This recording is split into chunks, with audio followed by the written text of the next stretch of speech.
So dear friends, మనకి ఇది టెట్కి సంబంధించిన ప్రీవియస్ క్వశ్చన్ పేపర్. దీన్ని మనం ప్రాక్టీస్ చేస్తున్నాం. సో మనకు తెలిసిందే సిడిపి బిట్స్ ఇవి 30 బిట్స్ ఉంటాయి.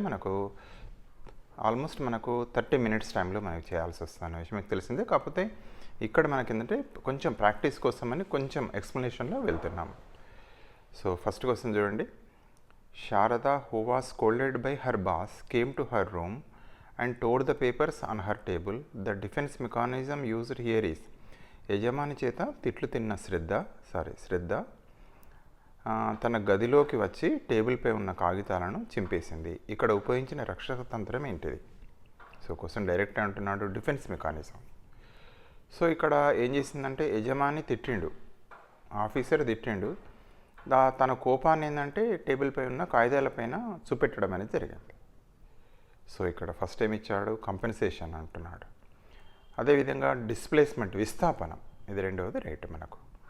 అంటే మామూలుగా ఏంది అంటే అత్త మీద కోపం దుత్త మీద అంటాం. అంటే దుత్త అంటే మనకు మామూలుగా కుండ మీద అట్లా అని వస్తారంట. అత్త మీద కోపం దుత్త మీద. ఒకళ్ళ ఆఫీసర్ తిడితే తన భార్యని ఇంటికి వచ్చి భార్య పైన తన కోపాన్ని ప్రదర్శించడం. సో ఇదేమొస్తుంటే విస్థాపనం అంటారు. ఇదేమో పరిహారం. ఒకటి పైనలు ఇచ్చాడు. పరిహారము, విస్థాపనము, రియాక్షన్ ఫార్మేషన్, రిప్రెషన్, దమనం. అంటే కావాలని మర్చిపోతాం దమనం అనేది. రియాక్షన్ ఫార్మేషన్, ప్రతిచర్య ఉద్భవం అంటారు. అంటే ఉద్భవం అంటే కొందరికి ఎట్లుంటుంది అంటే మా చుట్టాలంటికి పోతారు, లడ్డూలు పెడతారు. నేను ఇప్పుడే తినొచ్చిన, టిఫిన్ తింటామంటే నాకు ఆకలి లేదు, నేను తినొచ్చిన అంటారట. అంటే వ్యతిరేకం. నిజంగా ఆకలి ఉంది, తినాలని అనిపిస్తుంది, కానీ ప్రతిచర్య రియాక్షన్, ఇది ఒక డిఫెన్స్ మెకానిజంగా. కంపెన్సేషన్, పరిహారం. ఆటల్లో రాణించిన వ్యక్తి చదువు లోపల రాణించడం, లేదా చదువు లోపల రాణించిన వ్యక్తి ఆటల లోపల కంపెన్సేషన్గా పరిహారం అంటారు. ఆటల్లో రాణించడం, దీన్ని పరిహారం అంటారు. సో దయచేసి డిఫెన్స్ మెకానిజంలోకి వెళ్ళి కంపల్సరీ బిట్ వస్తుందన్న విషయం మీకు తెలిసిందే. అదేవిధంగా elementary impressions gathered by sense organs, ఇంద్రియ అవయవాల ద్వారా సేకరించబడిన ప్రాథమిక ముద్రాలు. సో సెన్సేషన్, సంవేదన అంటాం. సీక్వెన్స్ ఆఫ్ కాన్సెప్ట్ ఫార్మేషన్, అంటే భావనోద్భవ క్రమం లోపల మనకేంటంటే స్టిమ్యులస్ ఉంటుంది. Stimulus leads to sensation, sensation leads to perception, perception అనే దాని ద్వారానే కాన్సెప్ట్ ఫార్మేషన్ అవుతుంది. సో ఫస్ట్ దానిలో స్టిమ్యులస్, సేకరించబడిన ప్రాథమిక ముద్రలు ఏమైతాయి అంటే సెన్సేషన్ అవుతుంది. ఆ తర్వాతనే పర్సెప్షన్ అవుతుంది. ఈ సెన్సేషన్, స్టిమ్యులస్, సెన్సేషన్, పర్సెప్షన్లో ఏది అతి ముఖ్యమైనది అంటాడు. ఏది అతి ముఖ్యమైనదంటే పర్సెప్షనే చాలా ఇంపార్టెంట్. సెన్సేషన్ అంటే ఏమంటారంటే it is a raw material of stimulus అన్నట్టు. ఏదైతే ఉంటుందో అది రా మెటీరియల్. ఏదైనా ఒక శబ్దం అయితే ఏదో శబ్దం అవుతుంది అనుకుంటాం, మళ్ళీ కొంచెం క్లీన్గా అబ్జర్వేషన్ చేస్తాం. అది అనాలిసిస్ చేస్తే ఏమవుతుంది అంటే ఆ శబ్దం మామూలుగా ఏదో పిల్లి దొంకినట్టు, లేకపోతే వేరే ఏదో శబ్దం మనం అనాలిసిస్ చేస్తాం. అది బస్సు శబ్దమా, కారు చేసే శబ్దమా అని డిస్క్రిమినేట్ చేస్తాం, దాని మీనింగ్ ఆపాదిస్తాం. దాన్ని పర్సెప్షన్ అంటారు. ఓకే, దయచేసి ఇది ఈ స్టిమ్యులస్ సెన్సేషన్ పర్సెప్షన్ చూసుకోండి, అది లెర్నింగ్లో వస్తుంది. శైశవంలో వికాస కృత్యాలు ఈ రంగంలోకి వస్తాయి. Developmental task of infancy fall into this domain.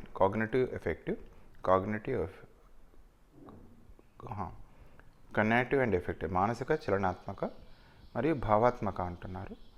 అదేవిధంగా కాగ్నిటివ్ అండ్ కొనాటివ్, జ్ఞానాత్మక, మానసిక, చలనాత్మక.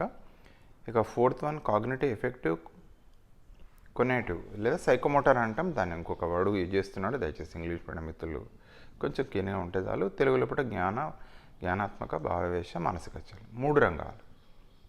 పిల్లల లోపల వికాస కృత్యాలు ఏవైతే ఉంటాయో అన్ని రంగాల లోపల వికాసాలు సాధిస్తాయి.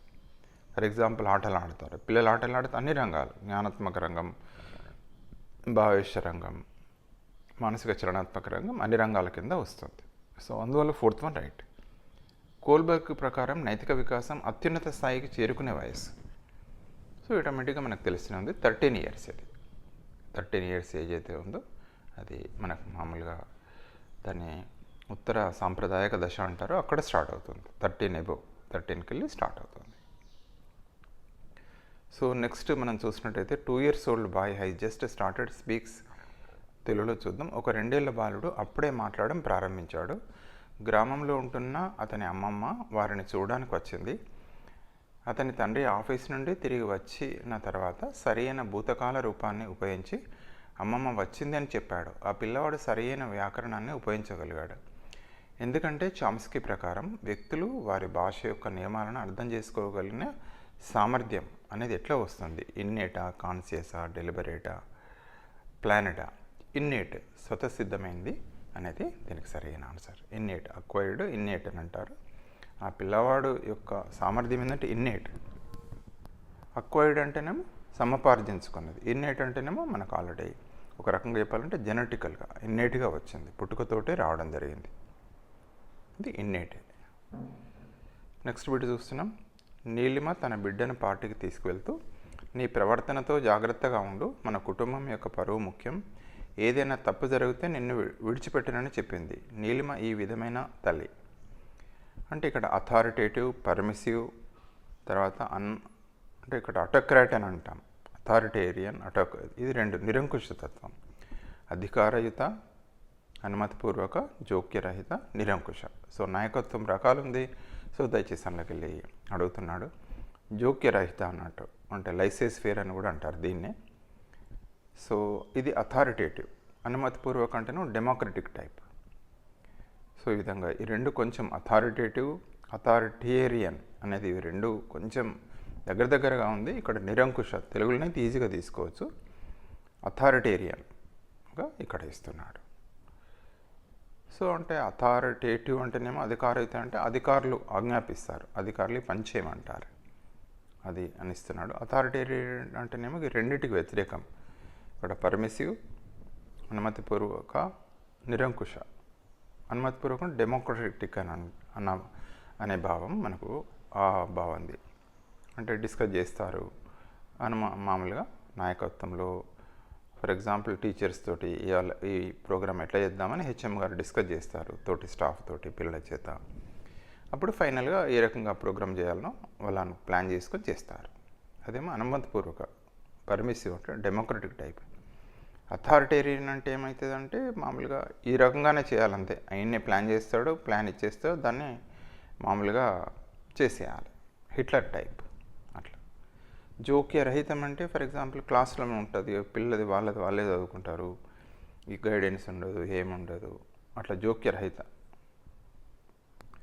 నెక్స్ట్ తీసుకుంటే విద్యార్థుల అభ్యసనంపై శబ్ద కాలుష్యం తెలుసుకోవడానికి 7వ తరగతి విద్యార్థులపై నిర్వహించిన ప్రయోగంలో పరతంత్ర చరం, స్వతంత్ర చరం, పరతంత్ర చరాలు ఉంటాయి. స్వతంత్ర చరం అంటేనేమో ఫర్ ఎగ్జాంపుల్ మనం ఎక్స్పెరిమెంట్ చేస్తాం కదా, మన చేతిలో ఉండేది. ఎక్స్పెరిమెంటర్ చేతిలో ఉండేదేమో స్వతంత్ర చరం. కానీ స్వతంత్ర చరం దేన్నైతే ప్రభావితం చేస్తుందో అది పరతంత్ర చరం అవుతుంది. ఇప్పుడు విద్యార్థుల అభ్యసనపై శబ్ద కాలుష్యం, ఏదైనా సౌండ్ పొల్యూషన్, సౌండ్ గురించి చేస్తున్నాం. సౌండ్ అనేది మన చేతిలో ఉంటుంది, అది స్వతంత్ర చరం. సో విద్యార్థుల అభ్యసనం అనేది ఏమైతే పరతంత్ర చరం అవుతుంది, అంటే జనరల్గా మనకు. సో దయచేసి ఈ ఎక్స్పెరిమెంటల్ మెథడ్ మీద స్వతంత్ర చరం, పరతంత్ర చరం మీద వస్తుంది. ఇక్కడ ఏమడుగుతున్నాడు, పరతంత్ర చరం మీద అంటే విద్యార్థుల అభ్యసనం అనేది ఇక్కడ ఏమిచ్చిండో చూద్దాం. ఆల్రెడీ ఇచ్చేసాడు. Noise pollution, learning of students, grade 7, learning material. Learning of students, విద్యార్థుల అభ్యసనం అనేది పరతంత్ర చరం అవుతుంది. శబ్ద కాలుష్యము స్వతంత్ర చరం, అంటే శబ్దం అంటే అది ఏదైనా కావచ్చు, అది మ్యూజికే కావచ్చు, లేదా సౌండ్ పొల్యూషన్ కావచ్చు, ఎనీ పొల్యూషన్. ఇక్కడ సౌండ్ పొల్యూషన్గా తీసుకుంటాం. దాన్ని మనం సైలెంట్గా పెట్టచ్చు, లేదా మనం పొల్యూషన్ ఇవ్వచ్చు. 2 గ్రూపులు చేసుకొని ప్రయోగం చేయొచ్చు. బాగా సౌండ్స్ ఉంటే ఎట్లుంటుంది, లర్నింగ్ మీద ఎఫెక్ట్ ఎట్లుంటుంది, లేదు కామ్గా కూల్గా ఉన్న. ఇప్పుడు జనరల్గా మన వాళ్ళు చెప్తుంటారు, సార్ మేము లైబ్రరీలో పోయి చదువుకుంటున్నాం, చాలా నిశ్శబ్దంగా ఉండే ఒక రూమ్ తీసుకున్నాం, ఆ రూమ్లో చదువుకుంటున్నాం. అట్లా శబ్ద కాలుష్యం దానిపైన లర్నింగ్ యొక్క ప్రభావం అనేది ఈ యొక్క టీచర్ గారు ప్రయోగం చేస్తున్నారు. ఓకే, ఏదైనా ఇక్కడ మనకు పరతంత్ర చరం కొంచెం జాగ్రత్తగా చూడాలి. 1-2 సార్లు స్వతంత్ర చరం అంటున్నారా, పరతంత్ర చరం అంటున్నారా, కొంచెం అనాలిసిస్ చేస్తే వితిన్ సెకండ్లో ఆన్సర్ వచ్చేస్తుంది. ఇక నెక్స్ట్ బిట్కి వెళ్తున్నాం. ప్రీతి ఏకకాలంలో పరీక్షకు సిద్ధమవుతూ ప్రపంచ కప్ ఫైనల్ మ్యాచ్ చూసింది. మరుసటి రోజు ఆమె ప్రశ్నకు సమాధానం రాలేకపోయింది. సో ఎగ్జామ్ ప్రిపేర్ అవుతుంది, వరల్డ్ కప్ ఫైనల్ చూస్తుంది, కానీ ఎగ్జామ్ సరిగా రాయలేదు. దీనికి ఇలా వివరించవచ్చు. 1 రిప్రెషన్, 2వది decay, storage failure, retroactive inhibition. అంటే అక్కడ ఏంటంటే ఏం కారణం, ఆమె ఎగ్జామ్ రాయడానికి కారణం ఏంటంటే రిప్రెషన్ కాదు, డికే కాదు. అంటే రిప్రెషన్ అంటే కావాలని మర్చిపోవడం, డికే అంటే చదివి చాలా కాలం కావడం, రిట్రాక్టివ్ అంటే ఇట్లా మనం అంటే ఇదివరకు చదివింది కానీ అవి కానీ ఎనిబిట్ చేయడం, స్టోరేజ్ ఫెయిల్యూర్ ఇది థర్డ్ వన్. అంటే నిలువ వైఫల్యం అంటే ఆమె ఏమి చదివిందో బుర్రకు ఎక్కలేదంటారు, చూసారు కదా బుర్రకు ఎక్కలేదంటారు, బుర్రకు ఎక్కలేదా బాబు, స్టోరేజ్ ఫెయిల్యూర్ అన్నట్టు. So third one is the right answer. ప్రాథమిక విద్యార్థులు ఎక్కువగా దీనిచే ప్రభావితమవుతారు. Primary students are mostly affected by the aptitude of the teacher, age of the teacher, appearance of the teacher, personality of the teacher. So ఇవన్నిటి యొక్క సమ్మిళితమే personality.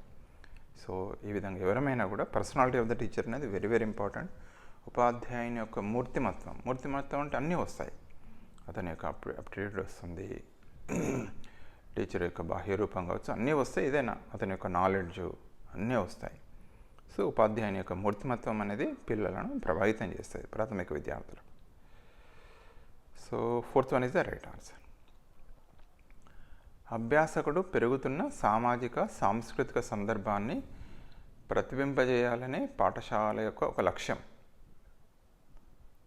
అభ్యాసకుడు, one of the objectives of the school to reflect the socio cultural context in which the learner is growing is to. One of the objective of school to reflect the socio-cultural context in which the learner is growing is to అనేది ఒక లక్ష్యం అయితే ఉంటుంది. దేనికోసం? Make learner meaningful for the learner. అంటే సామాజిక సాంస్కృతిక ఏదైతే కల్చరల్ లోపల పిల్లవాడు నేర్చుకోవడం అనేది ఒక లక్ష్యము అంటున్నాడు. అంటే ఫర్ ఎగ్జాంపుల్ మొక్కల పెంపకమే ఉంది. మొక్కల పెంపకాన్ని మనం చేస్తుంటాం మనం జనరల్గా, లేదా కూరగాయలను పండించడం, పిల్లవాడిని ఫీల్డ్ ట్రిప్ తీసుకెళ్తాం మనం. అంటే సహజ వాతావరణంలో పిల్లవాడు నేర్చుకుంటాడు కదా. ఒక బ్యాంక్ ఉంటుంది, సో బ్యాంకులో ఏం పని ఎట్లా పోస్ట్ ఆఫీస్ ఫీల్డ్ ట్రిప్ తీసుకెళ్తాం. అక్కడ చూసి నేర్చుకుంటారు, ఇంటరాక్ట్ అవుతారు, వాళ్ళతో మాట్లాడతారు. గొర్రెల పెంపకందారు ఉంటారు, వారి దగ్గర కూడా తీసుకెళ్తాం మనం. వివిధ కులవృత్తుల వాళ్ళకు తీసుకెళ్తాం. మరి అది ఎందుకు క్లాస్ రూమ్లో కూడా చెప్పచ్చు, కానీ మనం ఇక్కడ ఏంటంటే అక్కడ సామాజిక సాంస్కృతిక సందర్భాన్ని తీసుకుంటున్నాం. One of the objective of the school to reflect the socio cultural context in which the learner is going to grow. అంటే అట్లా అంటే ఎందుకంటే makes learning more meaningful for the learner కదా. సో అట్లా ఎగ్జాంపుల్ను దానికి అప్లై చేసుకుంటే ఈజీగా ఆన్సర్ వస్తుంది. Widen the diversities among learner, ensure the parental participation, make community responsible. అభ్యాసకుడికి అభ్యసనం మరింత అర్థవంతంగా చేయడం, అభ్యాసకులు వైవిధ్యాలను పెంచడం, తల్లిదండ్రుల భాగస్వామ్యాన్ని నిర్ధారించడం, సమాజాన్ని బాధ్యులు చేయడం. ఇక్కడ make learning more meaningful for the learner. అభ్యాసకుడికి అభ్యసనాన్ని మరింత అర్థవంతం చేయడం అనేది first one is the right answer. The cause of learning disability among the following. అంటే డిసేబిలిటీస్ ఉంటాయి కదా, లెర్నింగ్ డిసేబిలిటీస్ కారణం ఏంటిది? ఈ క్రింది వాటిలో ఫిజికల్ ఎంపైర్మెంట్ అంటే ఏదైనా శారీరక రకంగా యాక్సిడెంట్లో కాలు చేయకపోవడం అట్లాంటి కదా ఫిజికల్ డిసేబిలిటీ కింద అదా. Central nervous system dysfunctioning, so కేంద్ర నాడీ మండలం సరిగా పనిచేయకపోవడం, నాడీ వ్యవస్థ. Emotional maturity, mental retardation. So main కారణం ఏంటంటే ఈ యొక్క లెర్నింగ్ డిసేబిలిటీకి one of the most important reason central nervous system dysfunctioning, కేంద్ర నాడీ వ్యవస్థ పనిచేయకపోవడమే డిసేబిలిటీకి కారణం. నెక్స్ట్ బిట్కి వెళ్తాను. పిల్లల్లో వివిధ నైపుణ్యాలను పెంపొందించడానికి పాఠశాలలో ఆటను ఒక అభ్యసన వనరుగా ఉపయోగిస్తారు. ఆట అనధికార పరిస్థితుల్లో పిల్లలు చేసే కృత్యం కూడా కావచ్చు. క్రింది వాటిలో అభ్యసన వనరు ఆటగా ఉండి అనధికార ఆటలో లేని అంశం. అంటే పిల్లలలో వైవిధ్యమైన నైపుణ్యం, గేమ్స్ ఆడిపిస్తాం, అదేవిధంగా క్లాస్ రూమ్లో ఒక యాక్టివిటీ చేయిస్తాం పాఠం చెప్పేటప్పుడు. కానీ ఆటలో అంటే ఇక్కడ ఏమంటున్నాడంటే ప్లే లోపల లేనిది ఏంది, లేకపోతే ప్లేలో లేనిది ఏది, కానీ క్లాస్ రూమ్లో ఒక యాక్టివిటీ చేస్తే యాక్టివిటీలో ఉంటుంది కానీ ప్లేలో ఉండదు. ఏంటిది? ఇమాజినేషన్, కోఆపరేషన్, అదేవిధంగా prescribe learning outcomes, team work. అంటే ఇక్కడ మనకి ఏంటంటే ఒక పాఠ్యాంశాన్ని బోధిస్తాం లేదా ఒక ప్రయోగం చేయిస్తారు, స్వయంగా పిల్లలు చేస్తారు కదా. చేసేటప్పుడు మామూలుగా ఏముంటాయంటే ఇవన్నీ ఉంటాయి కదా, ఊహ కానీ ప్రిస్క్రైబ్డ్ లెర్నింగ్ అవుట్కమ్ అంటే పిల్లవాడు ప్రయోగ పద్ధతి నేర్చుకుంటాడు, లేదా ప్రయోగ పరికరాలను అవసరం ఏమేమో తెలుసుకుంటాడు. అవన్నీ లెర్నింగ్ అవుట్కమ్స్ ఉంటాయి. కానీ వట్టిగా ఆటలు ఆడేటప్పుడు ఎట్లా ఉంటుంది అంటే ఈ అవుట్కమ్ రావాలనే స్పెసిఫిక్గా మనకు ఉండదు. మనం గేమ్స్ ఆడుతుంటాం కానీ వాళ్ళు ఇండైరెక్ట్గా ఏంటంటే ఇమాజినేషన్ కానీ కోఆపరేషన్ ఉంటుంది. కానీ అందులో లేనిది టీం వర్క్ ఉంటుంది. కబడ్డీ ఆడతారు లేదా ఖో ఆడతారు, అందులో ఉంటుంది కోఆపరేషన్ ఉంటుంది, టీం వర్క్ ఉంటుంది, ఇమాజినేషన్ ఉంటుంది. కానీ ఒక లెర్నింగ్ అవుట్కమ్ అనేది ఇప్పుడు మనం ఎట్లయితే అంటామో లక్ష్యాలు, స్పష్టీకరణలు అనేటివి ఇందులో మనకు మెన్షన్ చేయబడ్డావు గేమ్లో. సో కొంచెం డీపర్గా వస్తున్నాడు. దయచేసి 1-2 సార్లు కొంచెం మనం దీన్ని అనాలిసిస్ చేసుకుంటే సులభంగా చేసుకోవచ్చు. రాజేష్ ఉపాధ్యాయునిగా తన విద్యార్థులపై ఎక్కువగా అంచనాలు కానీ క్రమశిక్షణ కానీ లేకుండా వారి ఇష్టానుసారంగా నేర్చుకునే స్వేచ్ఛను ఇచ్చారు. కొన్ని సంవత్సరాల తర్వాత చూస్తే అతని విద్యార్థులు అధిక స్వేచ్ఛ, ఉపాధ్యాయుని నుండి మద్దతు లేకపోవడం వల్ల పాఠశాల విద్యను విజయవంతంగా పూర్తి చేయలేకపోయారు. రాజేష్ నాయకత్వ శైలి. సో ఇక్కడ మనకు తెలుస్తూనే ఉంది అంటే ఎవరికి వారే ఏమినా తీరే. పిల్లలు ఎట్లున్నారంటే క్లాస్ రూమ్లో ఆయన వదిలిపెట్టేశాడు. వాళ్ళు ఏం చదువుతారో, ఏం సంగతో, ఏం నేర్చుకుంటారో, పాఠం వింటారో లేదో ఏమీ కూడా తెలియదు. సో అట్లా చేయడం వల్ల ఆ టైప్ ఆఫ్ నాయకత్వాన్ని ఏమంటారు, అది మనకు తెలిసిందే. లైసెన్స్ ఫేర్ అంటాం కదా. సరే చూద్దాం, ఇక్కడ మళ్ళీ చూద్దాం. ప్రజాస్వామిక కాదు, చూడండి జోక్యరహిత. లిస్సేస్ ఫేర్, లైసెన్స్ అంటారు, లిస్సేస్ ఫేర్ జోక్యరహిత నాయకత్వం అంటారు. సో ఈ విధంగా ఇప్పుడు చూసాం కదా, 2 క్వశ్చన్స్ ఫ్రేమ్ అయినాయి దీనిలోకి వెళ్ళి. So laissez faire, authoritative, autocratic. So దయచేసి ఇవి ఒక్కసారి చూసుకుంటే ఖచ్చితంగా టైప్స్ ఆఫ్ లీడర్షిప్లోకి వెళ్ళి 1 or 2 బిట్స్ ఫ్రేమ్ అవుతున్నాయి. ఇది జోక్యరహితం, లిస్సేస్ ఫేర్ అని అంటారు. అభ్యసనం కొరకు మదింపు వివరించే statement assessment for learning. So మనకు ఖచ్చితంగా assessment of learning, assessment for learning. Assessment of learning అంటేనేమో ఎస్ఎస్సి ఎగ్జామ్స్ అంటే ఏ మేరకు నేర్చుకున్నాం. ఇప్పుడు టెట్ ఎగ్జామ్ రాస్తున్నాం మనం, అది ఎంతవరకు వచ్చు మనకు, డేస్ ఎగ్జామ్స్ అవుతుంది. అదేంటంటే అసెస్మెంట్ ఆఫ్ లెర్నింగే. మనకి ఏమొచ్చు ఫైనల్గా, ఇక మళ్ళీ ఎవాల్యుయేషన్, ఇక మళ్ళీ తిరిగి నేర్చుకోవడానికి కానీ అభ్యసనం కోసం కాదు, అది అసెస్మెంట్ ఆఫ్ లెర్నింగ్. ఇక దానికి ఇంకొకటి ఏంటంటే assessment for learning. Slip test తీసుకుంటాం. ఒక క్లాస్ అయిన తర్వాత మనం చిన్న చిన్న ప్రశ్నలు అడుగుతాం పిల్లల్ని. అంటే మనకి ఏం తెలుస్తుంది స్లిప్ టెస్ట్లో, పిల్లవాడు ఏ మేరకు నేర్చుకున్నాడు, ఇంకా నేర్చుకోవాల్సింది ఇంకేం నేర్చుకోవాలి. కొందరు పిల్లలు ఒక క్వశ్చన్ సరిగా చేయకపోతే ఏమనుకుంటాం, దాన్ని మళ్ళీ పిల్లలకు నేర్పుతాం, మళ్ళీ ఆ విషయాన్ని నేర్చుకోవడానికి చేస్తాం స్లిప్ టెస్ట్. కానీ దానికి దేన్ని ఎగ్జాంపుల్ అంటే ఇవి అసెస్మెంట్ ఫర్ లెర్నింగ్, అభ్యసనం కొరకు మదింపు లేదా అభ్యసనం మెరుగుపరచడం కోసం మదింపు అంటారు. అభ్యసనం కొరకు మదింపును వివరించే స్టేట్మెంట్ ఏది చూడండి. Assessment conducted in the midway of learning A concept to assess the progress. ఒక భావనను నేర్చుకునే క్రమంలో పురోగతిని అంచనా వేయడానికి మధ్యలో నిర్వహించబడే మదింపు అంటున్నాడు. అంతే కదా, ఒక పాఠ్యాంశాన్ని బోధిస్తున్నాం, మళ్ళీ మధ్య క్వశ్చన్స్ అడుగుతాం మనం, ఏంటిది అని మనకు ఎగ్జాంపుల్ అడుగుతాం. సో అక్కడ ఏమడుగుతామంటే పిల్లవాడు ఎట్లా ప్రోగ్రెస్ అవుతున్నాడు అని తెలుస్తుంది, లేకపోతే మళ్ళీ చెప్తాం దాన్ని కదా. సో ఈ విధంగా స్లిప్ టెస్ట్ కానీ లేదా పాఠం మధ్యలో అడగడం కానీ చేసే మదింపు ఏదైతే ఉందో అది best example. Assessment conduct in the midway of learning to assess the progress. So first one is the right answer. అదేవిధంగా assessment conducted to assign grades అంటే ఇక్కడ ఏమంటున్నారు, రెండవ దానిలో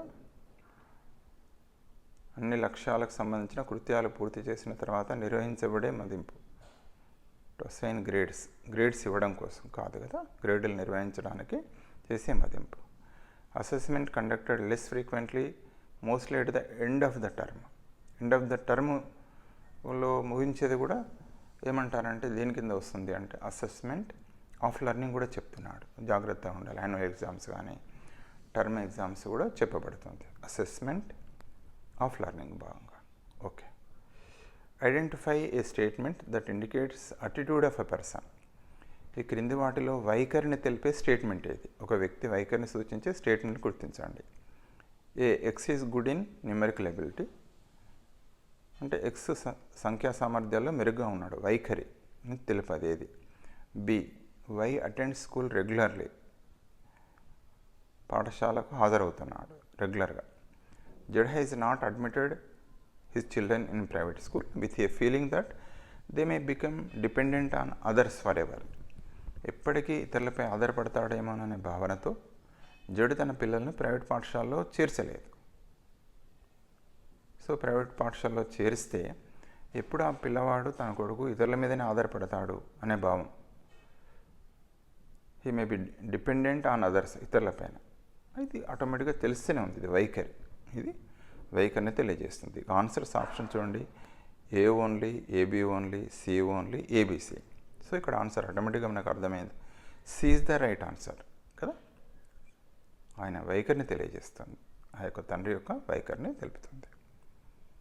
అంటే ఒక దాని పట్ల మనం ప్రతిస్పందించడాన్ని, ఒక అంశం పట్ల పాజిటివ్ వైఖరి కావచ్చు, నెగిటివ్ వైఖరి కావచ్చు. సో మనకు సైకాలజీ పట్ల మన వైఖరి, పాజిటివ్ వైఖరి, నెగిటివ్ వైఖరి. అరే సైకాలజీ అనేది చాలా హెల్ప్ అవుతుంది పిల్లలకు, మనం నేర్చుకుంటే అది పెడగాజీలో ఒక భాగమే సైకాలజీ అని ఒక విద్యార్థి బాగా చదువుతున్నాడు, బిఎడ్ క్యాండిడేట్ అని చెప్తున్నాడు. ఇట్లా అంటే దాని వైఖరిని తెలియజేస్తున్నాడు కదా, పాజిటివ్ వైఖరి అట్లా. Next bit. రాము 6వ తరగతి చదువుతున్న విద్యార్థి అతడి స్నేహితులతో ఆడుకోవడానికి తన పాఠశాలను ఇష్టపడతాడు, కానీ చదువు కోసం కాదు. ఈ రకమైన వైయక్తిక భేదాలకు కారణం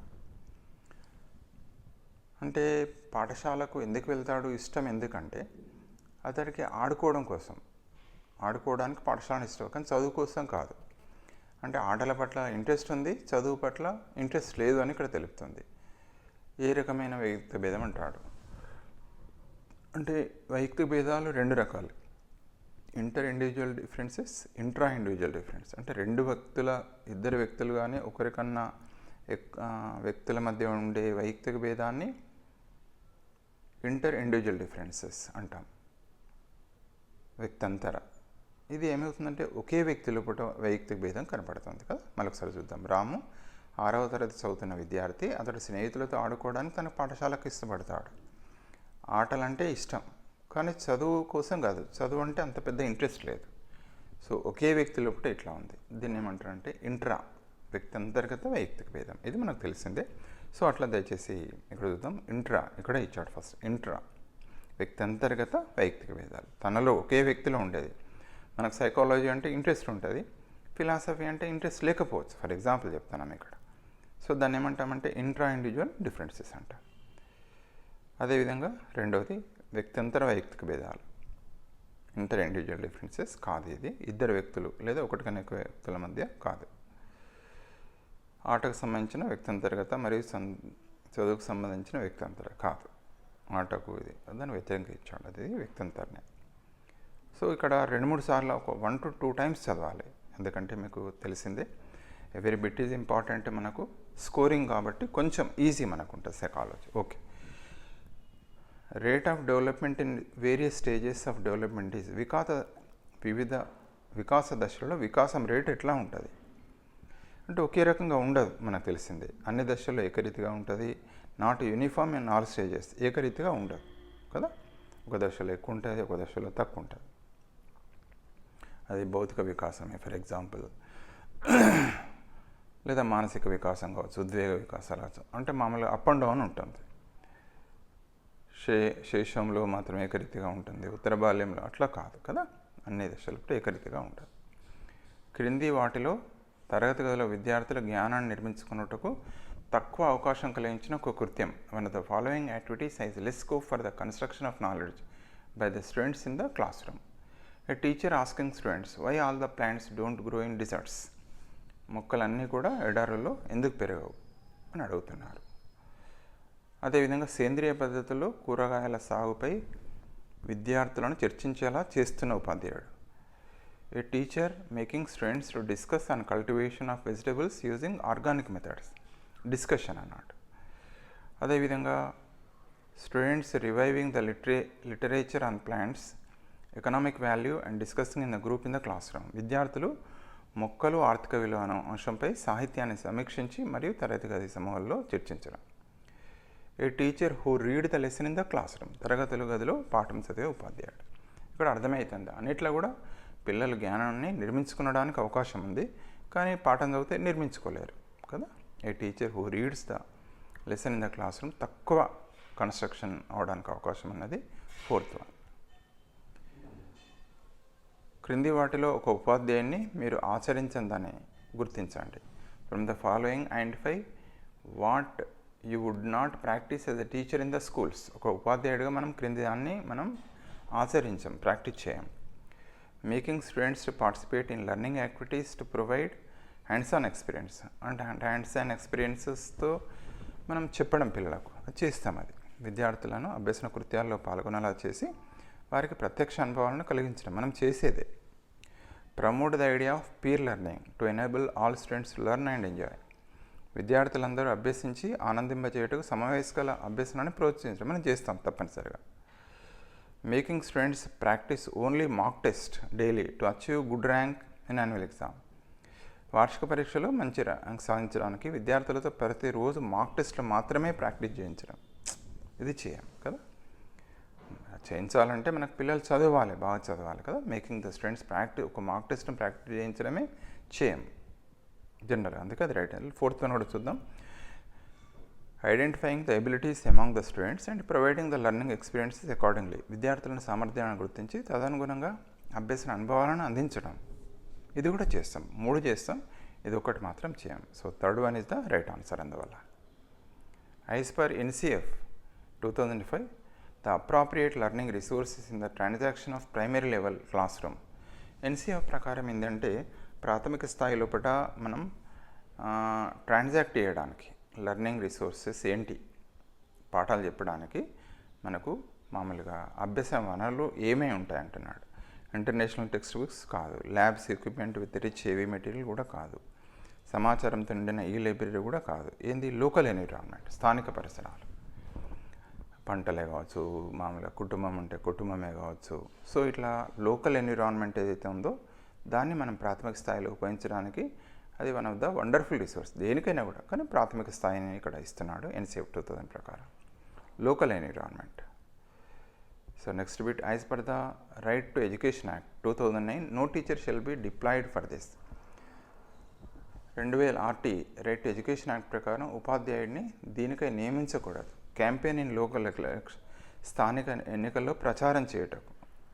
సో డైరెక్ట్గానే ఇచ్చాడు, మనం ఎవరికి కూడా ప్రచారం చేయొద్దు, ఏ పార్టీ కూడా. ఇట్ ఈజ్ ఏ క్రైమ్, దానివల్ల జాబ్ కూడా పోవచ్చు మనకు ఎవరైనా చేస్తే మాత్రం, అది చాలా డేంజర్. ఏ పార్టీకి కూడా మనం ప్రచారం చేయకూడదు ఉపాధ్యాయులుగా, ఏ ప్రభుత్వ ఉద్యోగి కూడా, నాట్ ఓన్లీ ఉపాధ్యాయుడు చేయకూడదు. ఇక నెక్స్ట్ జనాభా గణన అనేది మనం చేస్తారు. విపత్తు సహాయాల విధులు కూడా నిర్వహిస్తాం. ఎన్నికలకు సంబంధించిన విధులను కూడా మనం పోలింగ్ డ్యూటీస్ కూడా నిర్వహిస్తాం. సో ఇక్కడ ఏంటి అంటే campaigning in local elections. So next one, వైకల్యం గల వ్యక్తుల చట్టం 2016 ప్రకారం ఇతర విద్యార్థులతో సమానంగా వైకల్యం గల వ్యక్తులను కలిపి నేర్చుకునే విధమైన విద్యా వ్యవస్థ. వివిధ రకాలైన వైకల్యం గల విద్యార్థులకు అనుగుణంగా అవసరమైన బోధన మరియు సముపార్జన వ్యవస్థను ఈ విధంగా పిలుస్తాం. According to the Right of Person with Disabilities Act 2016, a system of education wherein students with and without disability learn together, and the system of teaching learning is suitably adapted to meet the learning needs of different type of students with disabilities known as, very very important. So దీన్ని మనం ఏమంటామంటే సమ్మిళిత విద్య అంటాం, inclusive education.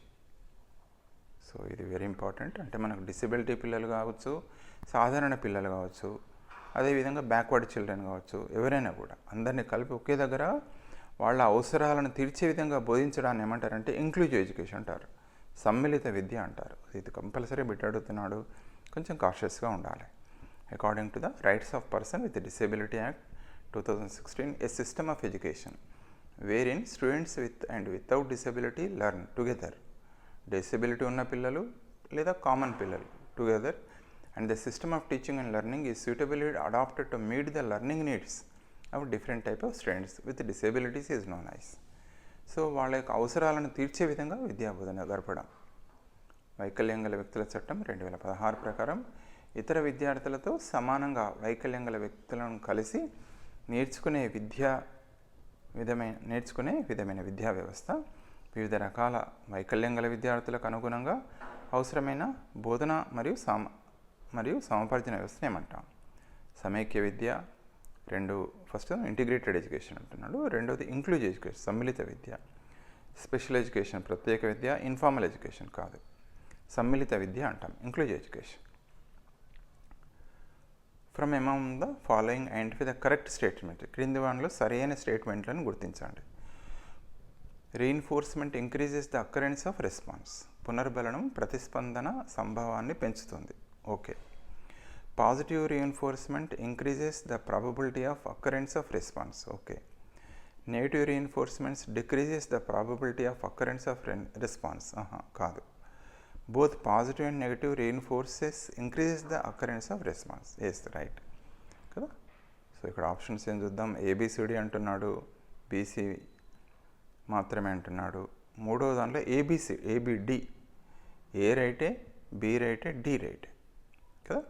Reinforcement అనేది పునర్బలనం అనేది ప్రతిస్పందనను పెంచుతుంది. సానుకూల పాజిటివ్ రీఇన్ఫోర్స్మెంట్ సంభావ్యతను పెంచుతుంది. Both positive negative reinforces increase the occurrence of response. సానుకూల ప్రతికూల పునర్బలనాలు రెండు కూడా బాధ్యతను పెంచుతాయి. సో ఇక్కడ దయచేసి ఇది స్కిన్నర్కి సంబంధించినది మీకు తెలిసిందే. ఈ రీఇన్ఫోర్స్మెంట్లో అంటే ఒక పిల్లవాడికి మనం ఏం చేస్తామంటే క్లాస్ ఫస్ట్ వచ్చిండని బ్యాడ్ చేస్తాం, అది పాజిటివ్ రీఇన్ఫోర్స్మెంట్. అది బాగా చదవడానికి సహాయపడుతుంది. కొన్ని సందర్భాలు ఆ పిల్లవాడు నెగ్లిజెన్స్ వల్ల సరే చదువుతలేకపోతే మార్క్స్ తక్కువ వచ్చాయి, క్లాస్ ఫస్ట్ రాలేదు, అప్పుడు ఏం చేస్తాం, బ్యాడ్జ్ని తీసేసి ఇంకోరికి ఇస్తాం, దాన్ని నెగిటివ్ రీఇన్ఫోర్స్మెంట్ అంటాం. సో అప్పుడు కూడా పిల్లవాడు అలర్ట్ అవుతాడు, అరే నేను చదవలేదని మళ్ళీ ఏం చేస్తాడు, మళ్ళీ బాగా చదివి ఏం చేస్తాడు, మళ్ళీ క్లాస్ ఫస్ట్ వస్తాడు. సో ఈ విధంగా పాజిటివ్ నెగిటివ్ రెండు కూడా పిల్లవాడు ఏంటంటే బాగా చదవడానికి సహాయపడుతుంది. సో ఇట్లా ఏబిడి అనేది ఈ మూడు కూడా అందువల్ల right. The stages of encoding, retention, retrieval is a part of this process. Encoding, ధారణ మరియు జ్ఞప్తికి తెచ్చుకోవడం అనేది ఈ దశలు. సో స్మృతిలో దశలు అన్నట్టు ఇచ్చాడు, మెమరీ లోపల ఉన్న స్టెప్స్ అవి. సో ఎన్కోడింగ్ వస్తుంది, ఫస్ట్ది ఎన్కోడ్ చేస్తుంది, అంటే మనం చదివింది బ్రెయిన్కు ఎన్కోడింగ్ అంటే బ్రెయిన్లో ఉంటాయి మామూలుగా మెమరీ ట్రేసెస్ అంటాం, స్మృతి చిహ్నాల రూపంలో నిల్వ ఉండడాన్ని ఎన్కోడింగ్ అంటాం. ధారణ అంటే అది నేర్చుకున్న అంశం నిల్వ ఉండడం. మరియు రిట్రైవల్ జ్ఞప్తికి తెచ్చుకోవడం. రిట్రైవల్ అంటే మనకు అవసరమైన సందర్భం, ఇప్పుడు ఎగ్జామ్ రాస్తున్నాం, అది ఆన్సర్ చదివేటప్పుడు మనం గుర్తు తెచ్చుకుంటాం, మనం చదివేదాన్ని లేదా వాటిని గుర్తు తెచ్చుకోవడాన్ని అంటాడు.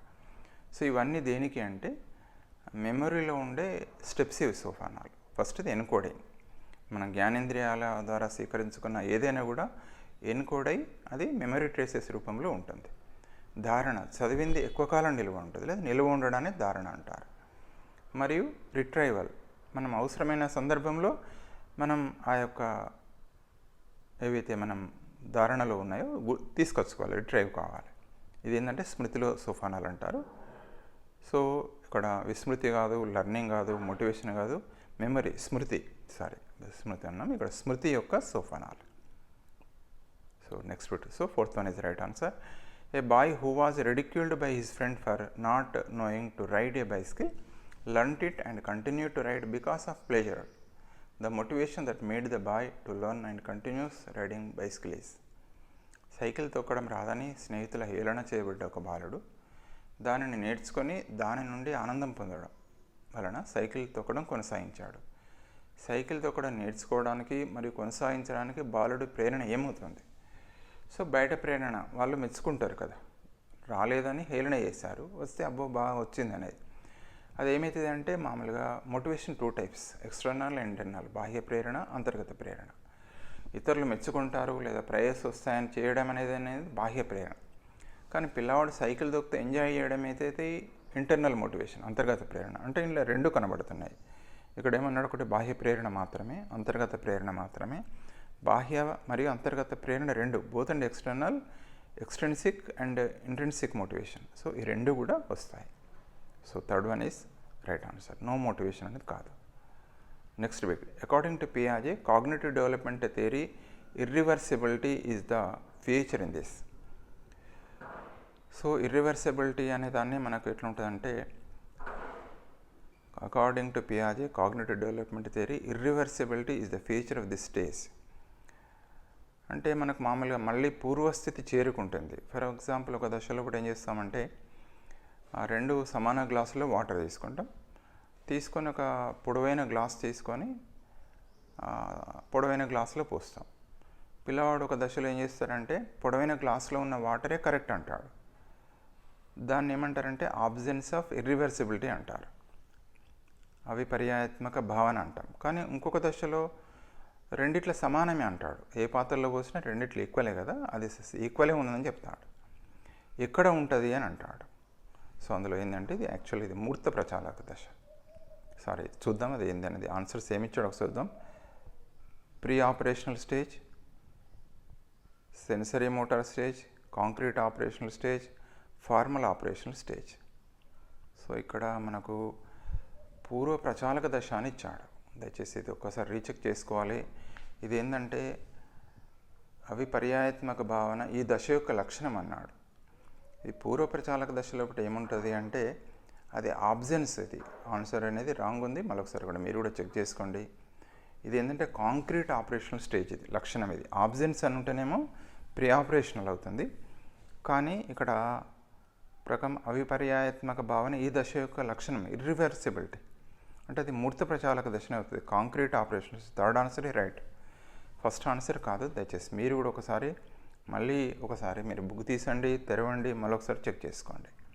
ప్రీ ఆపరేషనల్ లోపటినేమో ఆబ్సెన్స్ ఆఫ్ ఇర్రివర్సిబిలిటీ అనేది వస్తుంది. కానీ ఇక్కడ ఏమంటున్నాడు ఆబ్సెన్స్ అని అంటలేడు. మరి ఇక్కడ అకార్డింగ్ టు పియాజే cognitive development theory irreversibility is feature of this stage. Absence అంటేనేమో ఈ రైట్ ఆన్సర్ అయితే ప్రీ ఆప్షన్. కానీ ఇక్కడ ఆబ్సెన్స్ అన్న పదం వాడతలేడు కాబట్టి అది మూర్త ప్రచాలక దశ. అంటే మనకు ప్రైమరీ లెవెల్లో పిల్లలు ఏం చేస్తామంటే 6 to 12 సేమ్ 2 పాత్రల లోపల 2 గ్లాసులు నీళ్ళు తీసుకున్నాం, కరెక్ట్ ఫుల్ నింపాం. ఒక గ్లాసు లోపల ఉన్న వాటర్ని ఏం చేస్తాం పొడవైన ఒక పాత్రలోకి రెండిట్లు ఏంటంటే అది ఈక్వల్ అంటాడు. అది కాంక్రీట్ ఆపరేషన్ దశ లోపలనే కనబడుతుంది. కానీ ప్రీ ఆపరేషనల్ పూర్వ ప్రచాలక దశ ఏదైతే ఉంటుందో అందులో ఏంటంటే అది మామూలుగా 3 to 5, 3 to 6 అది పూర్వ దాని లోపల పిల్లలు అట్లా ఉండదు, అది ఆబ్సెన్స్ ఉంటుంది. Okay. So next bit Vygotsky zonal ZPD అంటాం కదా. ZPD zone of proximal development indicates the range of task that are. Vygotsky యొక్క సమీప అభివృద్ధి క్షేత్రం ఈ పనులను సూచిస్తుంది. అంటే ZPD అంటే మనకు తెలిసిందే, అంటే ఒక వ్యక్తి పిల్లవాడు స్వతంత్రంగా నేర్చుకుంటాడు, కానీ ఉపాధ్యాయుడి యొక్క గైడెన్స్ సహాయంతో మరింత ఎక్కువగా నేర్చుకుంటాడు. ఆ రెండింటి మధ్య తేడానే ZPD అంటారు కదా. చూద్దాం, మనకంటే అది ఆన్సర్ బ్రెయిన్లో ఉంటే మనకు ఆన్సర్ ఈజీగా చేస్తాం. పిల్లవాడు ఒంటరిగా చాలా సులభంగా చేయగలిగేది కాదు. ఇది too easy for children to perform alone. పిల్లవాడు ఒంటరిగా నైపుణ్యం సాధ్యం కాకపోయినా నైపుణ్యం కలిగిన పెద్దల మార్గదర్శకంతో నేర్చుకోగలిగేది. Combination of easy and difficult tasks that can be assigned. పిల్లవాడు ఒంటరిగా నైపుణ్యం సాధించడం కాకపోయినా నైపుణ్యం కలిగిన పెద్దల మార్గదర్శకంతో నేర్చుకుంది. Too difficult for the child to master alone but can be learned with a guidance of skilled adult కదా. ఎంకేఓ వల్ల సాయంతో నేర్చుకుంటారు. సో దాన్ని ఏమంటారంటే ZPD. ఇది కొంచెం మార్చి ఇచ్చాడు, అందుకే కూడా 2 సార్లు చూడాలి. Combination of easy and difficult task that can be assign to child కాదు. Average task performed by a child at school only. పాఠశాలలో మాత్రమే పిల్లలు సగటుగా చేసే పనులు, ఇది కూడా కాదు. సో దయచేసి ఇది మీకు తెలిసిందే. సో వైగాట్స్కి వెళ్ళి పియాజే వైగాట్స్కి ఇంతకుముందు 2 చూసాం. ఖచ్చితంగా సిద్ధాంతాలు చదివితే మనకు ఖచ్చితంగా మార్కులు వస్తున్నాయి. అవి అభ్యసన సిద్ధాంతాలు కావచ్చు లేదా వికాస సిద్ధాంతాలు కావచ్చు. చూడండి, one among the following does not indicate learning. ఈ క్రింది వాటిలో లెర్నింగ్ను సూచించింది ఏది? అభ్యసనాన్ని సూచించడం లేదు. నాట్ అంటున్నాడు, జాగ్రత్త. Not touching the burning stick knowing it will hurt. అంటే వేడి పుల్లను టచ్ చేయకపోవడం అంటే కాలుతుందని తెలుసు కదా, ఎప్పుడో ఒకసారి కాలింది మళ్ళీ ముట్టుకుంటే కాలుతుందని అది నేర్చుకున్నది. Avoiding nail biting under that it causes infections. గోలు కొరకడం వల్ల ఇన్ఫెక్షన్స్ వస్తాయి, ఆ గోలులో కూడా సూక్ష్మజీవులు ఉంటాయని తెలుసుకున్నాడు, అది లెర్నింగే. Coming on time to school avoid punishment. అంటే మనం లేటుగా వస్తే పనిష్మెంట్ వస్తుందని అది కూడా నేర్చుకోవడమే. Blinking eyes when a sudden bright light appears. అంటే సడన్గా కళ్ళకు బ్రైట్ లైట్ వచ్చినప్పుడు మనం కళ్ళు మూసుకుంటాం, అది లెర్నింగ్ కాదు కదా. సో ఇది next fourth one is the right answer. In Pavlov experiment made on dog, the dog salivating even the sound of the bell here salivation is. Pavlov కుక్కపై చేసిన ప్రయోగంలో గంట శబ్దానికి కూడా కుక్కకు లాలాజలం వస్తుంది. ఇక్కడ అది లాలాజలం ఏంటిది? ఇక్కడ ఆయన ఆన్సర్ ఇస్తున్నాడు. ఇక్కడ మనకు దయచేసి మనకు తెలిసిందే, ఆహారం ఇస్తే లాలాజలం ఉడుతుంది. దానికి గంటను కలిపాడు, గంట లాలాజలం. అంటే ఆహారం ఇవ్వడానికి ముందు గంట కొట్టి ఆహారం ఇచ్చాడు, లాలాజలం ఉడుతుంది. కొన్ని సందర్భాల్లో ఏమవుతుంది, గంట కొడితేనే లాలాజలం ఉరుతుంది. సో దీన్ని ఏమంటామంటే కండిషన్డ్ స్టిమ్యులస్ అనే గంటనే అంటాం. అప్పుడు లాలాజలం ఊరడాన్ని కండిషన్డ్ రెస్పాన్స్ అంటాం కదా. పావ్లో కుక్కపై చేసిన ప్రయోగంలో గంటకు శబ్దానికి కూడా లాలాజలం రావడం అంటే కండిషన్డ్ రెస్పాన్స్. ఇక్కడ కండిషన్డ్ రెస్పాన్స్ అనేది అందుకే అవుతుంది. ఇక కండిషన్డ్ స్టిమ్యులస్ ఏమో గంట అవుతుంది. మొట్టమొదటి ఫుడ్ ఏమవుతుందంటే అన్కండిషన్డ్ స్టిమ్యులస్. అదేవిధంగా ఆహారం ఇచ్చినప్పుడు లాలాజలం ఊరడం అనేది అన్కండిషన్డ్ రెస్పాన్స్ అవుతుంది. ఈ విధంగా దయచేసి సింపుల్గా ఉంటున్నాయి, కానీ లెర్నింగ్ థియరీస్ మీద కంపల్సరీ బిట్స్ వస్తున్నాయి, జాగ్రత్తగా ఉండాలి మనం.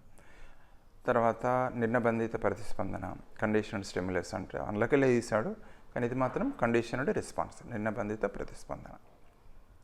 ఇక లాస్ట్ బిట్, సమస్యను పరిష్కరించే నైపుణ్యాన్ని అభివృద్ధిపరచడానికి ఉపాధ్యాయుడు విద్యార్థుల్లో పెంపొందించాలి. A teacher shall promote this among the student to develop problem solving skill. Problem solving స్కిల్ను నేర్పించడానికి దీన్ని పెంపొందించాలి అంటున్నాడు. Rote learning, mechanical learning, insight learning, అంతర్దృష్టి అభ్యసనం, ట్రయల్ అండ్ ఎర్రర్ కూడా కాదు. ప్రాబ్లమ్ సాల్వింగ్ అనేది మనకు అంతర్దృష్టి అభ్యసనం. కోహెలర్ ఏదైతే ఉందో చింపాంజీలపై ప్రయోగం చేశాడు కదా, ఆ యొక్క అరటి పండ్లను తెంపుకోవడం. ఎట్లా తెంపుకోవాలంటే స్టూల్ దగ్గర వేసుకుంటుంది, పైకి ఎక్కుతుంది, తెంపు దానికి అందుతలేవు కదా. అట్లా మనం చిన్నపిల్లలు కూడా చూస్తాం, టేబుల్ పైన ఏదైనా వస్తువు పెడతారు, అటు ఇటు చూస్తారు, మెల్లగా కుర్చీ జరుపుకుంటారు, లేదా టేబుల్ జరుపుకొని దాని పైకి ఎక్కి తీసుకుంటారు. అదేంటంటే ఇన్సైట్ఫుల్, అంతర్దృష్టి అభ్యసన సిద్ధాంతం. సో థ్యాంక్ యూ అండి, thank you for watching this video. Kindly subscribe for our channel. So మరొక వీడియోలో మళ్ళీ మనం ఈ యొక్క బిట్స్ ప్రాక్టీస్లో కలుసుకుందాం. సో దయచేసి జాగ్రత్తగా చదవండి. క్వశ్చన్ 1-2 సార్లు చదవాలి, అనాలిసిస్ చేయాలి. పాత క్వశ్చన్ పేపర్స్ నేను ఇచ్చింది అనే కాదు, మీకు ఏవి దొరికినా కూడా బిట్స్ ఏంటంటే స్టాండర్డ్గా ఉంటాయి, ఓల్డ్ క్వశ్చన్ పేపర్స్, వాటిని ప్రాక్టీస్ చేయండి. సో రాబోతున్న టెట్లో మంచి మార్క్స్ సాధించాలని మనస్ఫూర్తిగా కోరుకుంటూ థ్యాంక్ యూ అండి, thank you for watching this video. Kindly subscribe for our channel and kindly share this